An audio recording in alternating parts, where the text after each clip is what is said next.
Hello, welcome. My name is Dr. Kris.Chapman from Mindful Kindfulness. Thanks for joining me today. Today I'm going to show you a visualization-based mindfulness meditation called mountain meditation. It's something I learned on a retreat with Mindfulness UK recently, and I thought it'd be worthwhile sharing.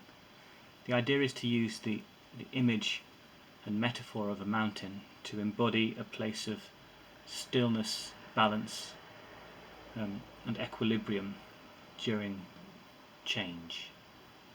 So the idea is, in that sense, is that we can imagine a mountain and imagine embodying a mountain in the sense of steadfast stillness in the face of change over days, weeks, months and years. So it's in that sense it's an emotional metaphor that brings to mind a place of natural refuge through the power of visualization. So not strictly speaking a pure mindfulness technique, but a useful visual aid and prompt to mindfulness to remind us whenever we feel overwhelmed by change that there is a place of stillness within us that we can reach as embodied by the metaphor of a mountain. Okay, let's get started. So first of all, let's set up our posture. You can either sit in a chair or lie down. I find often if I lie down I become a bit too relaxed and it can send me to sleep. And the idea really in mindfulness meditation is to be calm, yes, but also alert, to have a sense of focused attention. So in that sense I often suggest sitting upright helps. Find that position of balance between calmness and alertness, a sense of wakeful vigilance.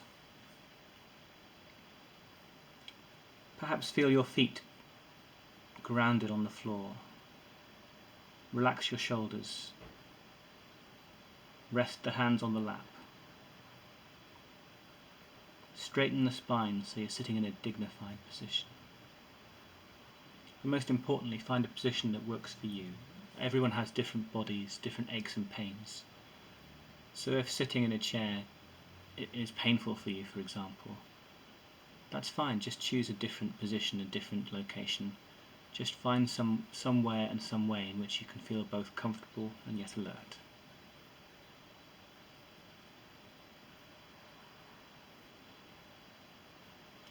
And when you're settled, feel the connection between your body and wherever you're sitting or lying.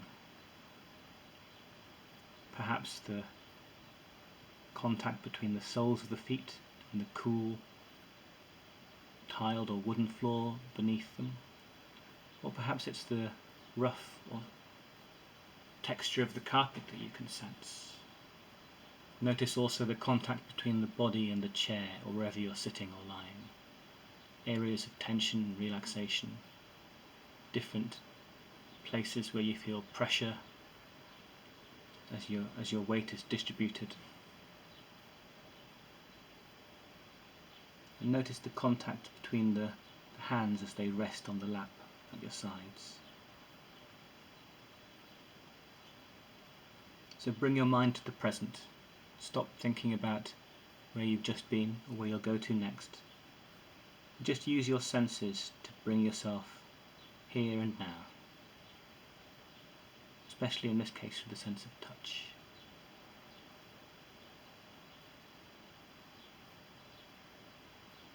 And when you're ready, close your eyes or lower your gaze. So take a short moment now as you breathe in and out to try to prepare the mind for using its imagination. We're going to envisage a mountain in our mind's eye.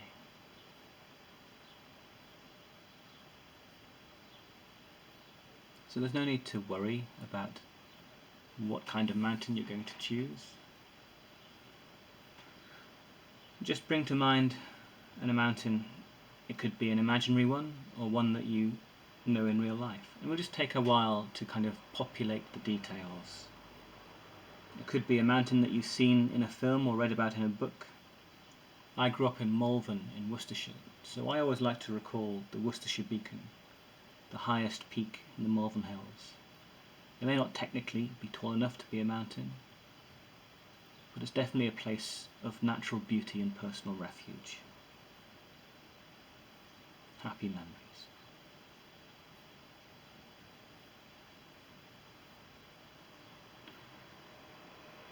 So you could create a mountain in your imagination, or you could use one that you've heard of or seen in reality. It could be one that's well known and local, or it could be something exotic or far away. It could be Kilimanjaro, Uluru, or Everest, or one of the Rockies, for example.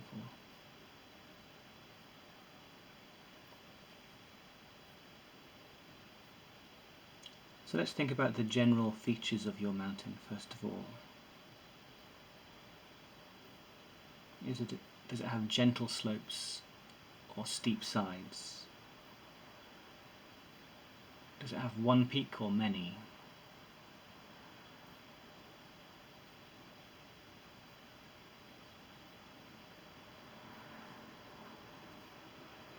Is it a cold, snow-covered place, or luscious and green, forested, perhaps with pine trees?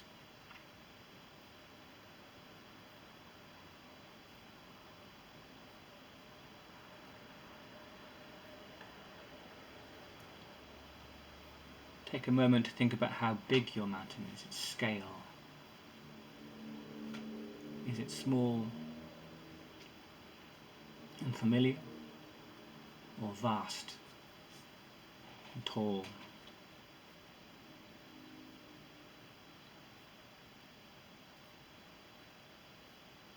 Think about the flora and fauna on your mountain. What animals live there? Birds, squirrels, foxes, maybe even bears or wolves. So try and make this an imagined place of personal refuge.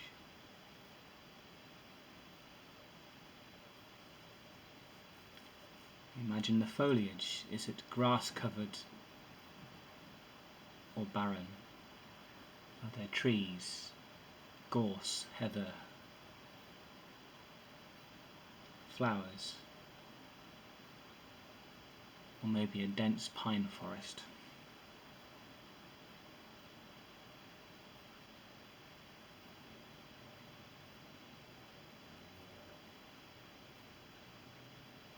Imagine the microclimate for your mountain, the temperature, the weather. If you were standing on top of your mountain or on its slopes, what would you feel? Would you feel the breeze in your face, the spray of rain, or the warmth of a summer sun?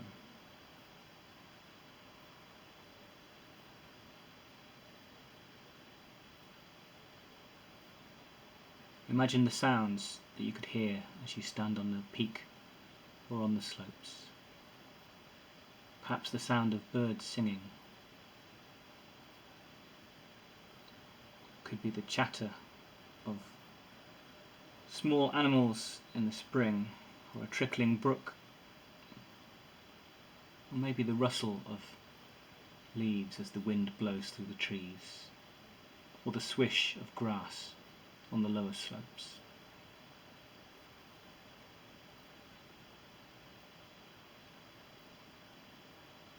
An abundance and variety of life in both animal and plant form.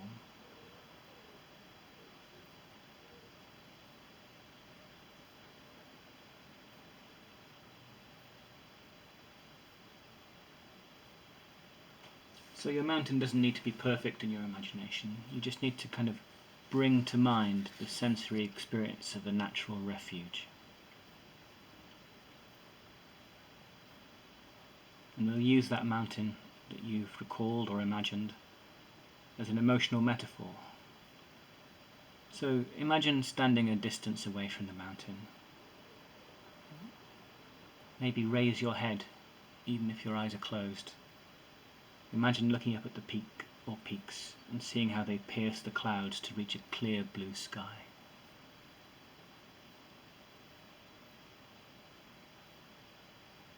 Look at the slopes and the valleys at the bottom.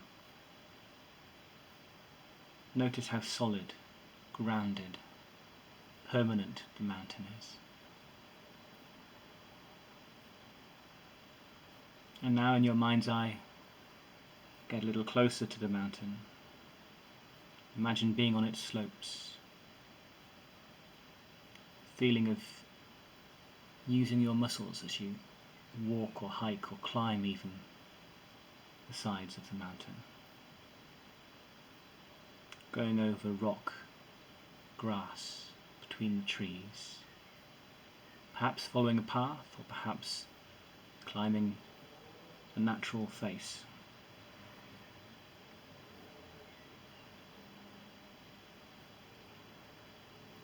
A sense of physical connection between you as a human and the earth beneath you.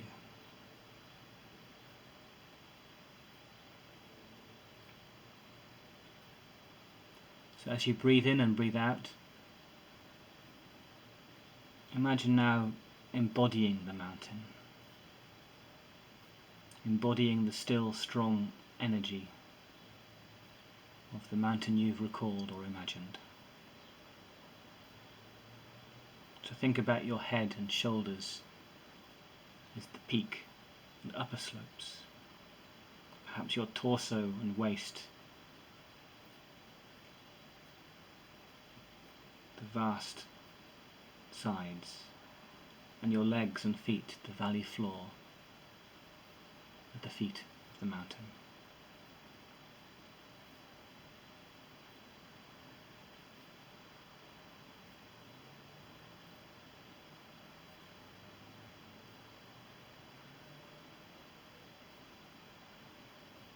As you bring to mind a sense of embodying the mountain, envisage yourself as still, strong, immovable.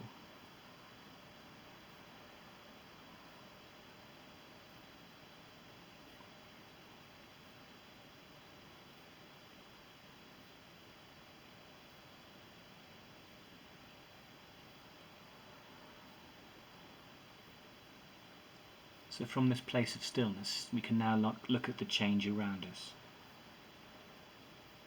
So as though you're imagining a film speeded up in your mind's eye, visualize day turning to night, blue sky turning to an inky, starry night. Days and nights pass. Seasons change. In the spring, plants blood. Young animals are born. Flowers bloom.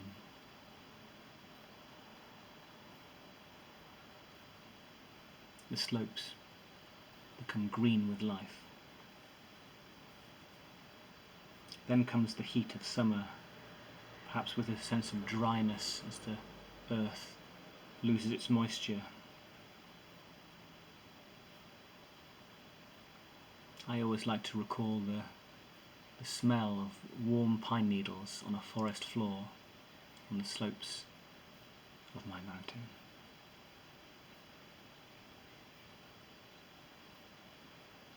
Autumn brings an abundance of colour as deciduous trees shed their leaves. Orange, red, yellow, brown.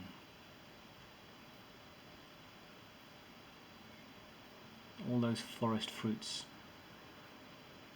in the hedges and brambles.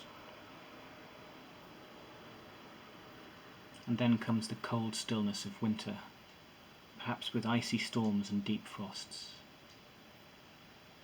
But a sense of calm amongst the silent snow.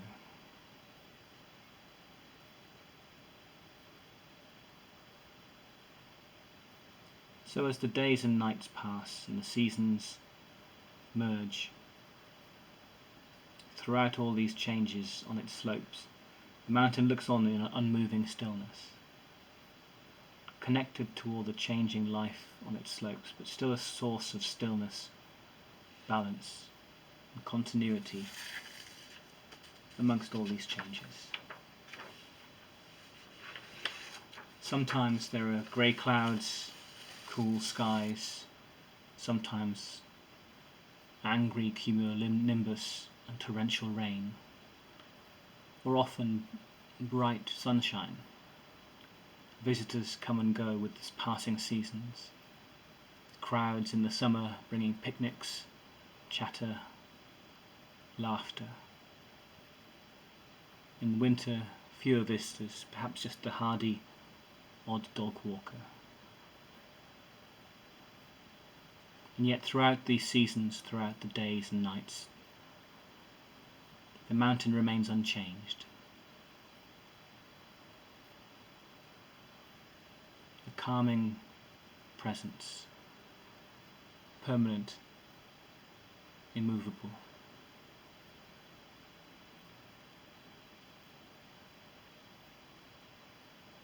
So envisage yourself as the mountain as you breathe in and breathe out. Visualize yourself embodying equanimity, a sense of calm balance, as days, months and years, maybe even decades or centuries, pass you by.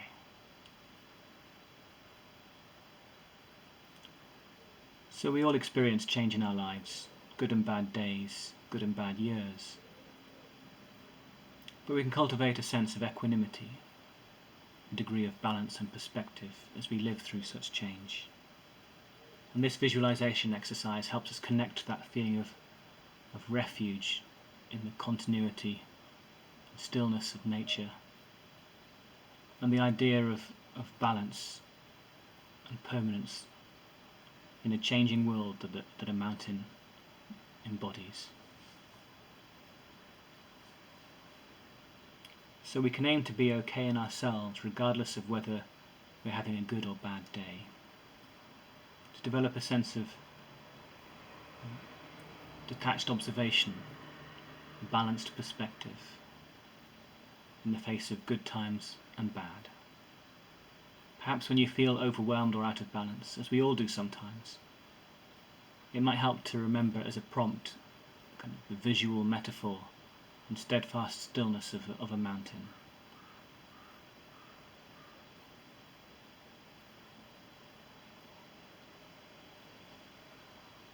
When you're ready, drop your chin to the chest, open your eyes if they're closed, and have a gentle stretch. Maybe roll the shoulders forwards and back.